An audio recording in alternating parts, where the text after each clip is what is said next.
अध्यक्ष महोदय, हा एक फार महत्त्वाचा विषय जो सुधीर भाऊंनी घेतलेला आहे. खरं म्हणजे वर्षानुवर्ष आपण पाहतोय की चंद्रपूर असेल, नागपूर असेल, गडचिरोली असेल, इथे साहजिक आहे की हे प्रदूषण होत असतं. मग खाणी असतील, सिमेंटचं असेल, कोळशाचं असेल. बरं, असं मंत्री महोदयांनी सांगितलं की हे काही एका रात्रीत बंद होऊ शकतं का? तर तसंही नाही आहे. कारण थर्मल पॉवर प्लांट्स आपण मान्य करून चालू की हे प्रदूषण करतातच. वर्षानुवर्ष जसं ताईंनी सांगितलं, तर मी वयाचा आकडा की ते कॅल्क्युलेशन करत नाही, नाहीतर ताई मला नंतर फोन करून ओरडतील.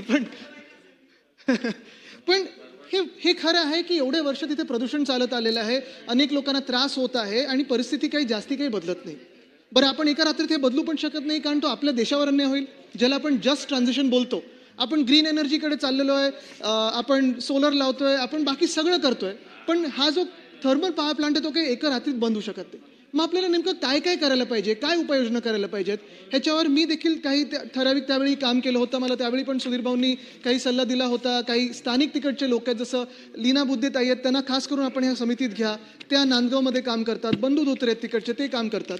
पण अध्यक्ष महोदय, आपल्या माध्यमातून मी मंत्री महोदयांना ह्याच सूचना करणार आहे की पहिली गोष्ट म्हणजे ह्या सगळ्या थर्मल पॉवर प्लांट्सचा संपूर्ण महाराष्ट्रामध्ये एक ऑडिट होणं गरजेचं आहे की कुठच्या प्रकारचा कोळसा ते वापरतात, किती त्याचं त्या स्टॅकमधून बाहेर काही प्रदूषण येत असेल, तर सल्फर डायऑक्साईड असेल, बाकीचे जे काही गॅस असतील ते किती येतात आणि काय एफिशियन्सी आहे.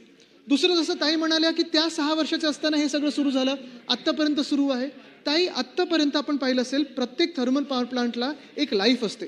हे जे उल्लेख होत आहेत ह्या नागपूर जिल्ह्यातले असतील, चंद्रपूर जिल्ह्यातले असतील, ह्याचं लाईफ आता संपत आलेलं आहे. ह्याचं तुम्ही वाढवणार कसं, ह्याचं मॉडर्नायझेशन कसं करणार, हा देखील एक आपण विचार केला पाहिजे.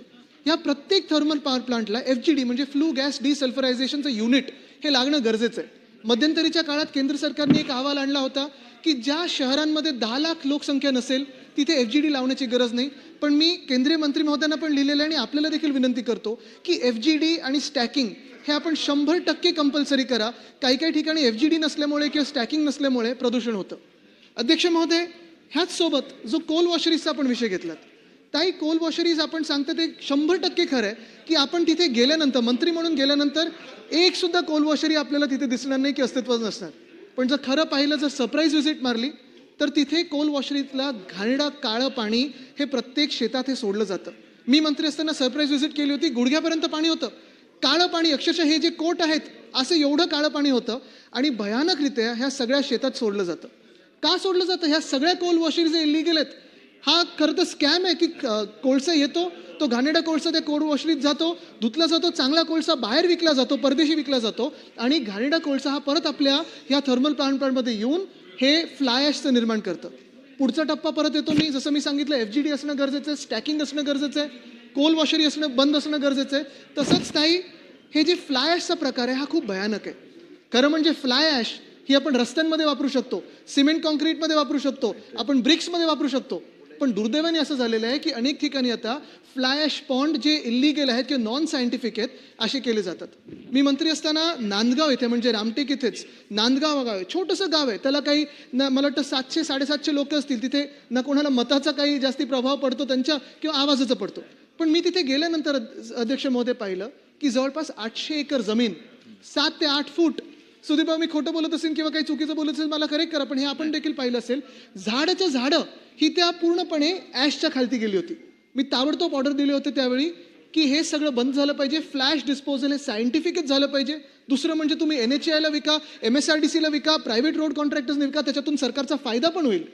पण ॲश काय येते तर खराब कोळसा आपण वापरतो. बरं, ह्या कोल वॉशरीतून मग कोळसा तो खरा चांगला जो धुतला असतो तो कुठे जातो हे माहीत नाही. आणि ॲश पॉन्ड हे आपण पाहिलं असेल, जे ताई आपण उल्लेख केलात की सगळीकडे कोळसाची राख असेल, ती राख ह्या ॲश पॉन्डमधून येते. खरं तर हे ॲश पॉन्ड बंद झाले पाहिजेत. नांदगावचं देखील कालच बातमी आली ताई की ॲश पॉन्ड आता शेतकऱ्यांनी परत विचार करायला लागलेत, पिका मी लावू, पेरणी करू की ह्या ॲश पॉन्डमधून सगळीकडे ही राख जाते. तर मी आपल्या माध्यमातून विनंती पुन्हा एकदा स्पेसिफिक करीन की FGD आपण 100% कंपल्सरी करा. दुसरी गोष्ट, कोल वॉशरीज या बंदच झाल्या पाहिजेत, कुठच्या प्रकारचा कोळसा तिथे येतो हे बघा. तिसरं, ॲश पॉन्ड. आणि चौथी आणि सगळ्यात महत्त्वाची गोष्ट म्हणजे ह्या सगळ्या थर्मल पॉवर प्लांटचा एन्व्हायरमेंटल आपण ऑडिट करा. ऑडिट केल्यानंतर खरं चित्र आहे ते आपल्या समोर येईल. नाहीतर इराई नदी असेल, सगळ्या नद्या असतील, ह्या सगळ्याच राख रांगोळी त्याची झालेली आपल्याला चला मंत्री महोदय.